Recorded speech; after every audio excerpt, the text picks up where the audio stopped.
It's 3TW, we are exploring LinkedIn. It's coming up for its 15th birthday with Nev, author of Sales Success on LinkedIn. I'm going to ask possibly an unfair big question. There is a lot of information out there. Some might argue it's misinformation. There are still folks who are looking for advice on how do I use LinkedIn to grow my business. What would be some of the advice you give, Nev?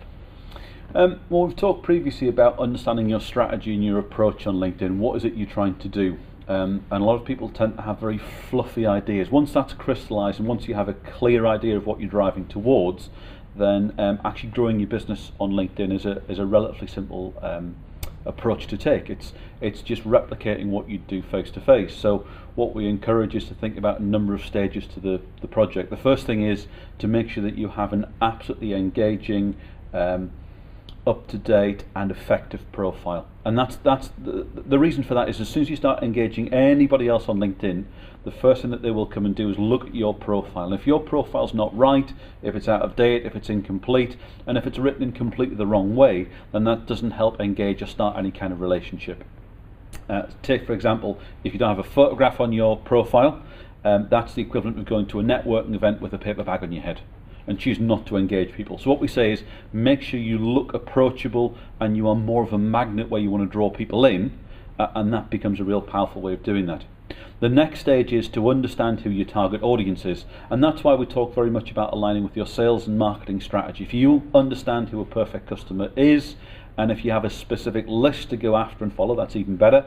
Or if you have a marketplace or a job title, then what you need to do is start engaging and focusing on building relationships with those key groups, with those individuals, with those organizations.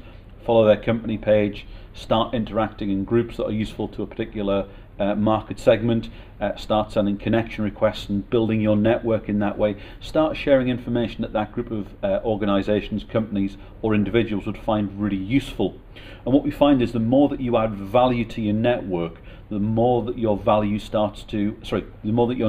starts to really value you. Once your network starts to value you, they start to have more open conversations with you.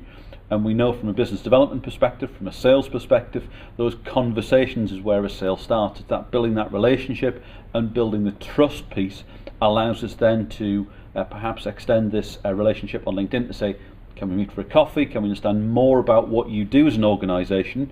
Notice the phrasing there, it's not about can we come and pitch what we're great at, it's can we come and find out more about you and your organization, what you're trying to achieve, and then perhaps you might want to explain a little about what you do.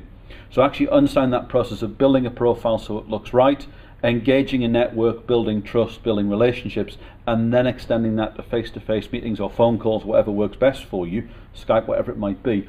Understand that three-stage process and following those steps in that order will allow you to build business, find new opportunities, and ultimately develop sales via LinkedIn.